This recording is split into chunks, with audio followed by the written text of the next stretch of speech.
Evan and I have known each other forever, since Snapchat started, where I met him in Venice, in Los Angeles. I mean, more than a decade ago, correct? 15? I think I was probably 21 years old or something. Yeah, you were, in fact, 21 years old. You were just out of college and adorable. And it's a low bar in tech. So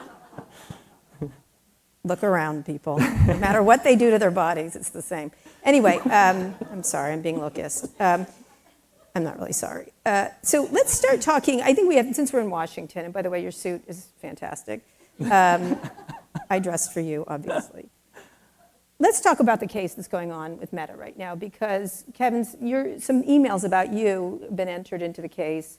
You famously, Kevin Systrom of Instagram was on stage yesterday saying some not so nice things about Meta and Mark, talking about sort of not being given resources, being starved.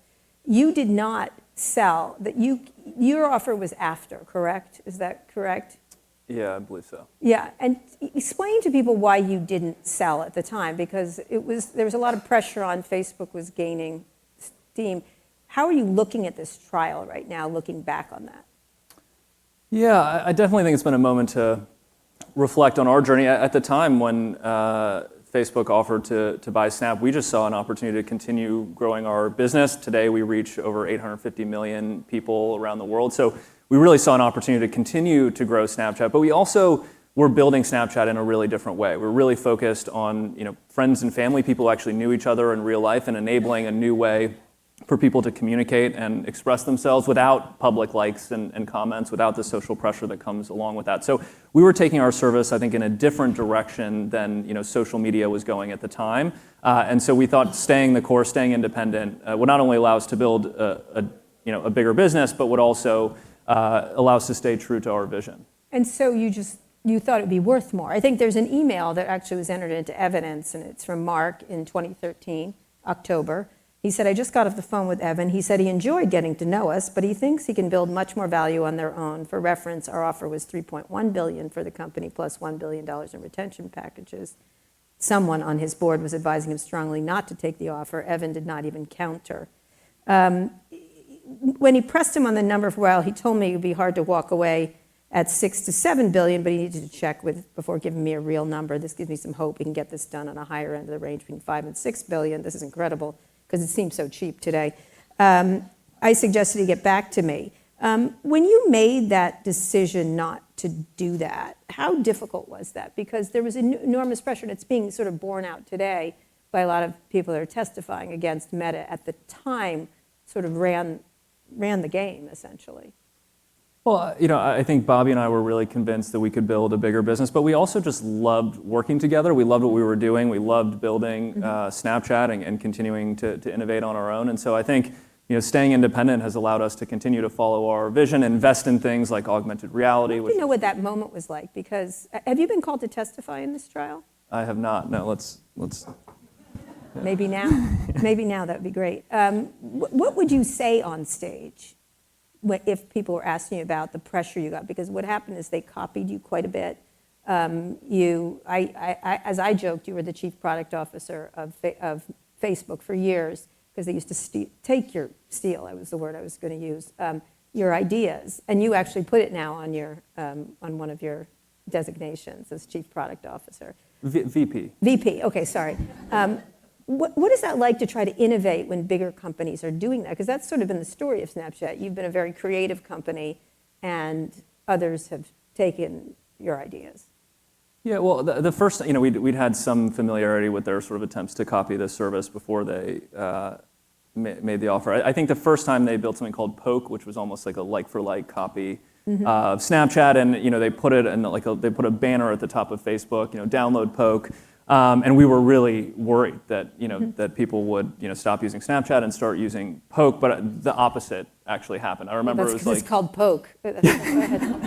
it actually ended up raising a lot of awareness for Snapchat, drove more usage and growth of Snapchat. So I think sometimes their attempts to copy our business have actually helped drive growth. I think the same could be said for vertical video. So in the early days, back in the day, people actually put horizontal, those kind of like TV-sized videos on smartphones. That's how most people watched video on the smartphone, or you had to turn your phone to watch the video full screen.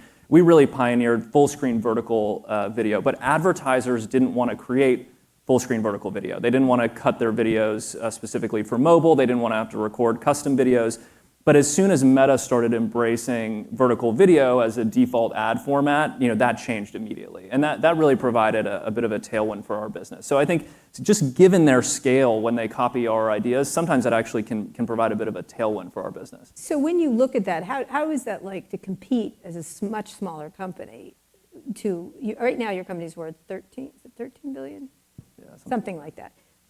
What is it like to compete against bigger players, and including TikTok now, because everything's shifting? Facebook is now saying it's not interested in friends and family. It's interested in broader entertainment, which is what TikTok is. They sort of have aimed at that. How do you look at what's happening in the social media space right now? Well, I think one of the reasons why folks are shifting to look at entertainment is because ultimately engagement with friends and family is finite, right? You only have so many friends. They only post so many videos every single day. So if you want people to continue to use your service, you have to show them content from influencers or from publishers, or other folks who aren't necessarily your friends. And so I think what TikTok, what Meta has worked on, obviously, we also have an offering for influencers. We call them Snap Stars to share with their fans. I think folks have found that beyond just watching content from friends, people also want to see content from the broader world. And now, obviously, with AI, it's easy to personalize that content so you see something that's relevant. So what do you think social media is now? You were always more on the media in many ways, but with connections is what you were trying to do. And what do you do now, do you say? Yeah, I think in general, when we looked at social media, we felt that the old model of social media would be unsustainable because there was a huge push to get people to add more friends so they would have more content in their feed. Mm-hmm. And ultimately, people were forced to add more and more people they didn't know, and that made them feel less comfortable sharing. Mm-hmm. And so ultimately, our view was that we should build a service around people you do know very, very well, mm-hmm. not encourage you to go add a bunch of friends, but really add the people that you care about and want to talk to. And then use AI to recommend content from influencers or people you don't know that you might be interested in watching, but not necessarily somebody that you're friends with. And so I think very early on, if you look at the design of Snapchat, we really had this messaging service. We have our camera so people can create all sorts of videos. And then we had stories or our Discover platform where we would surface content from people you didn't know. So I think very early on, we recognized that we would need to bifurcate our service into messaging with your close friends and family, people you cared about, and then recommend content from folks you didn't necessarily know. So if you had to think about where social media is going now, obviously social media is getting attacked a lot for the impact on people feeling bad. Today there was just a Pew study that came out where young people were talking about, it's from Harvard, it's the teens and social media mental health. 48% of teens say social media harms people their age, up from 32% just a year ago. They also said 34% of teens say they get mental health information on social media, which is good, I guess. Depends on what it is. 48% of teens say social media harms people their age. It wasn't a particularly good product, recommendation. 44% of teens say they've cut back on phone and social media use. I know my own older kids have taken it all off. They use Snapchat for communication still, but mostly off. And because it makes them, and in one case, my son said, it makes me feel badly. How do you design given that's happening? And how do you look at those stats? Is that talking about you, or is it talking about Facebook, or which one? Well, Twitter, well, let's not even bring them into the conversation.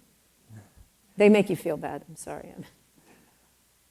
I think for us, what's been really interesting is to look at studies that try to disentangle the different features rather than use the umbrella term of social media. So right. There was some interesting research out of the Netherlands recently. It compared Snapchat to services like Instagram and TikTok, and actually found that Snapchat was the only service that was supportive of people's well-being, largely because they were using it to communicate with their friends and family. And I think when you're talking about features that have the potential to make people feel bad, I think sometimes folks look at that as social comparison, so feeling like you're in a popularity contest to collect more likes and comments, or being exposed to harmful content. I think those are examples of maybe where social media can make people not feel great. And I think that's part of the shift that we're describing, where people are spending more time communicating with their friends and family, and then also watching recommended content. And on Snapchat, we moderate the content on our platform before it's distributed to our audience. So talk about that idea of moderation, because the shift has been no moderation now. I mean, you have Facebook doing that. Obviously, Twitter's gone that direction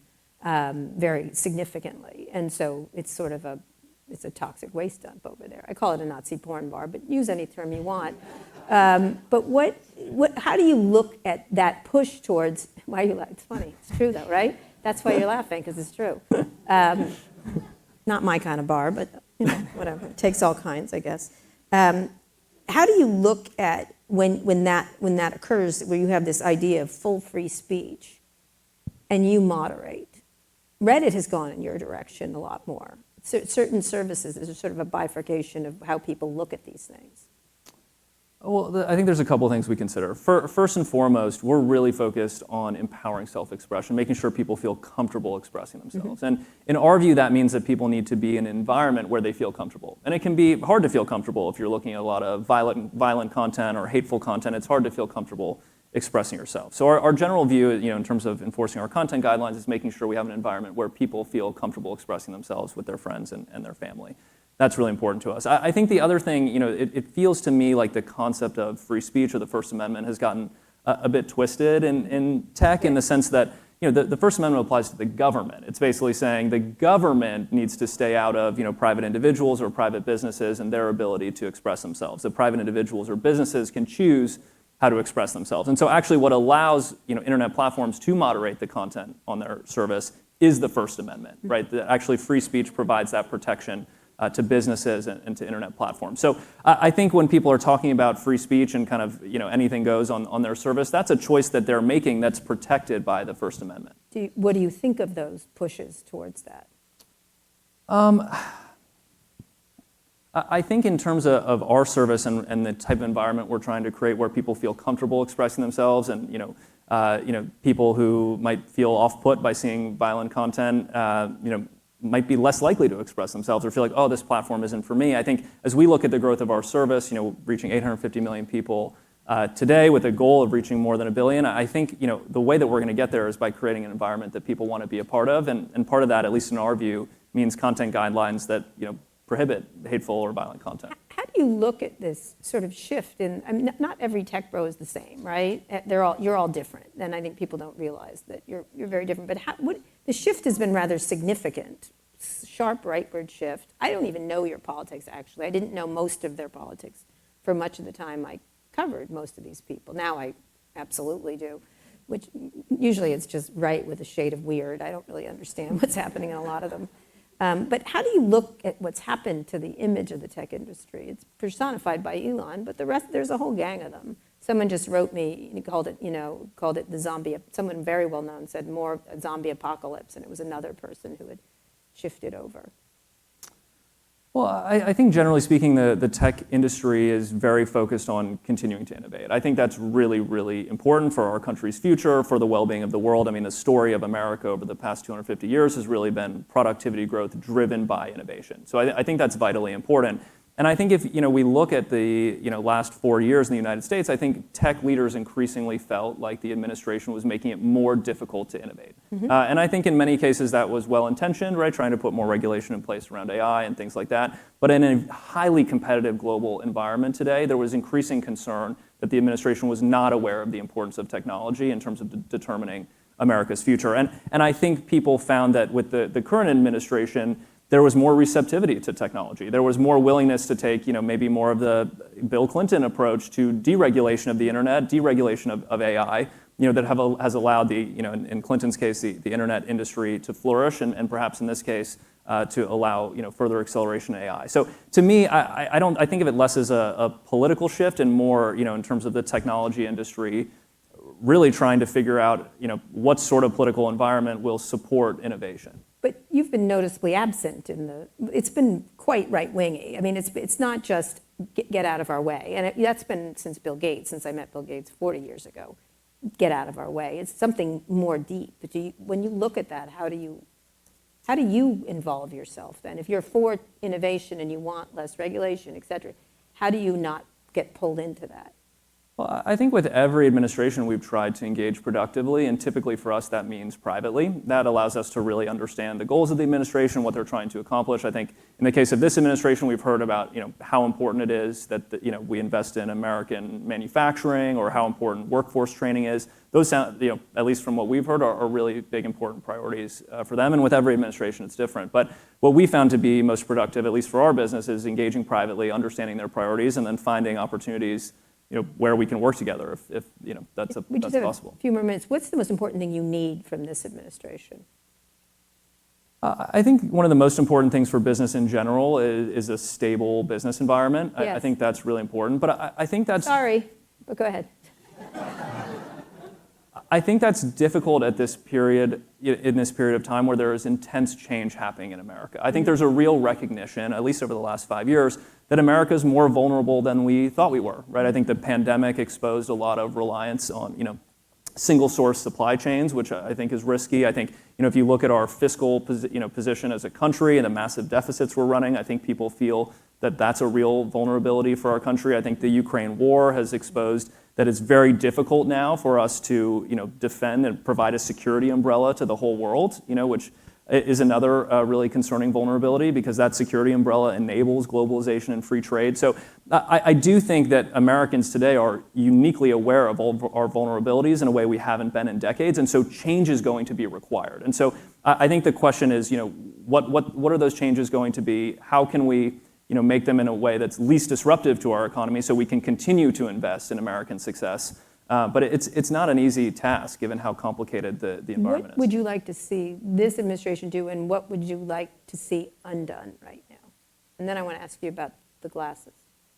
Well, I do think this administration is very focused on the success of artificial intelligence. I think that is mission critical to our country's future. I think that's critical to driving productivity in the face of huge population declines around the world. I mean, America is less exposed to that challenge, but still exposed. And I think if we're going to navigate this coming population collapse globally, which is already well underway, I think we're going to need tools like artificial intelligence to continue to support the quality of life that we enjoy today. So I do think that that's really important, and it's been so far encouraging to see that support. So what does that mean? What support? What would you like in terms of support? What would be critical or smart?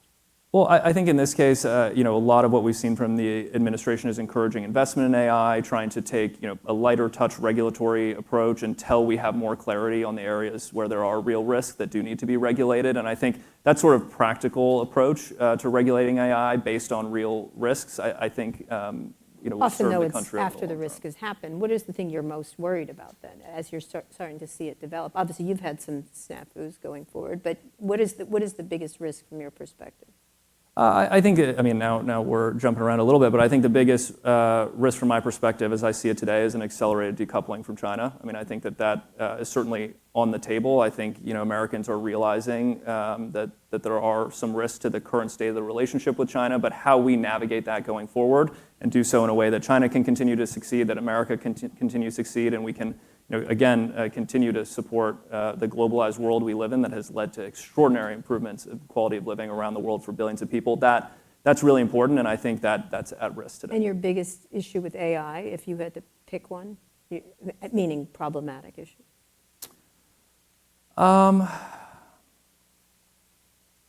I do think we need to really think ahead about what the impacts will be on knowledge workers, on white-collar workers. I think if you look at America today, it's very clear that blue-collar workers have been impacted by globalization, by moving manufacturing overseas, by automation and productivity, which has been a huge driver in the decline of manufacturing jobs here in the United States. I think we could see a similar phenomenon with white-collar workers. I'm not sure over what time frame, but I think it could be highly disruptive. And so I think paying really close attention to that and trying to think about how to address that from a policy perspective will be really important. Over the long term, I think it's mission critical that we adopt AI, that we benefit from those productivity gains.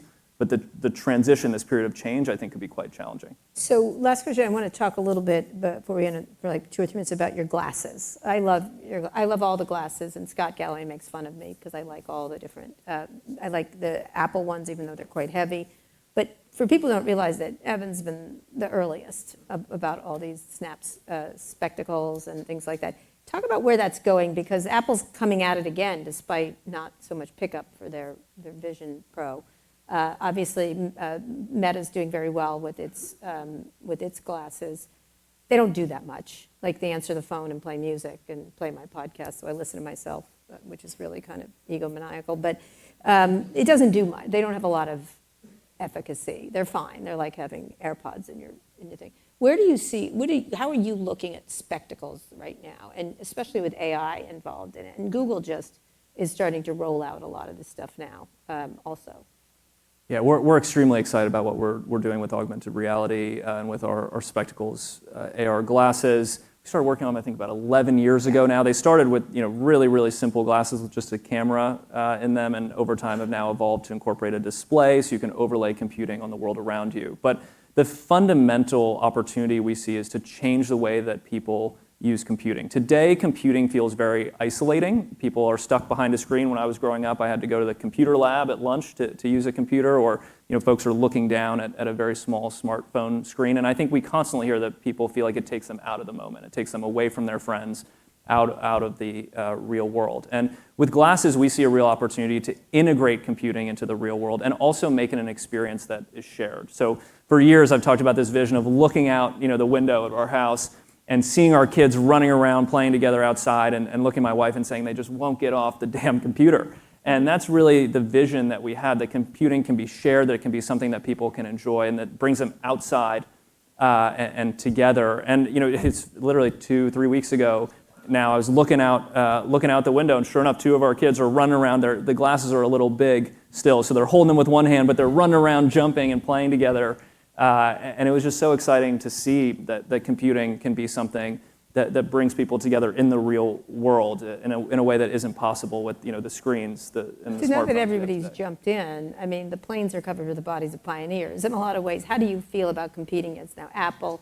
Google just introduced them. Meta is obviously doing not as well with the stationary ones, but very well with the Ray-Bans. How do you look at where it's going next? So one of the reasons why we push so early and quickly into building out our own operating system and our own platform is because we believe that will enable us to compete more effectively going forward. It's really easy to copy glasses with a camera inside of them. It's very difficult to copy all of the AR experiences that are built by developers today on Snapchat or on our glasses. So we're now on our 5th generation of the glasses. We have all sorts of developers building amazing things for spectacles. And so when we're ready to share them with consumers, not only will there be a full set of experiences available, but I think we'll be better positioned to compete because we've worked not just to develop glasses, but to develop an ecosystem around them. What is the best use of them right now? The best use right now, my favorite is playing with our kids. We have basically a way to play make-believe with dinosaurs, but you can share that experience together. So you can build your whole dinosaur world and run around outside and play together. And see the dinosaurs. That's a ton of fun. Ton of fun. All right, 2 last very quick questions. Your company was started with the idea of privacy and disappearing messages. Right now, people are very worried about what's on their phones, surveillance and everything else. And in some cases, I have a lot of friends who are leaving the country who are on green cards. Their phones are looked at and stuff like that. How do you feel about privacy right now and what you're doing at Snapchat?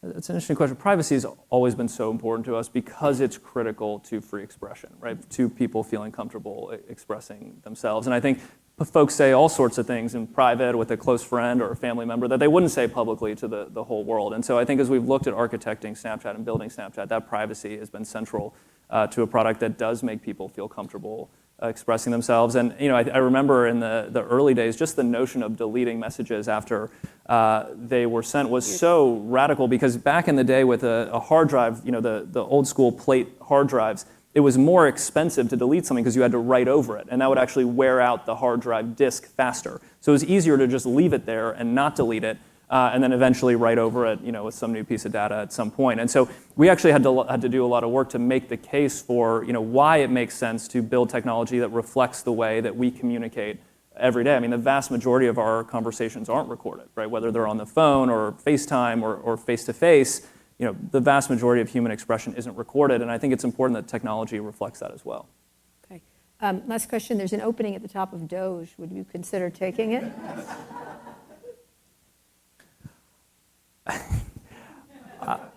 I empathize because it's a very challenging and thankless job. And one of the reasons why is because I think something like 70% of our budget in the United States is mandatory spending, right? So Social Security, Medicare, Medicaid, the interest expense, which I think is now north of $1 trillion. So the vast majority of our budget you can't really touch. And then you look at the federal workforce. I actually looked this up the other day. Since 1990, when I was born, the federal workforce has shrunk. It actually went from 3.4 million people to about 3 million people today. And the US population over that period of time grew by about 98 million people. So I think you have a federal workforce that's smaller today, supporting far more people. But I think most importantly, I also had ChatGPT estimate the number of rules and regulations, federal rules and regulations that have been put in place since then. It's 140,000. So you have a smaller workforce supporting about 100 million more people with 140,000 more rules and regulations. So my general view, I think, of these efforts to reduce costs in the government. There have been many. Really has to start with the rules and regulations. If you want a smaller IRS, let's simplify the tax code. I mean, we can create a flat tax on income, dramatically clean up the tax code, reduce the need for audits, and then ultimately, you could reduce the workforce. But I think it's not realistic to reduce the workforce without simultaneously reducing the rules and regulations that make it so hard for that workforce to get their jobs done. So a chainsaw wouldn't be your prop, I suppose. What would be your prop? The magic wand, I think. I'll leave it at that. Evan Spiegel.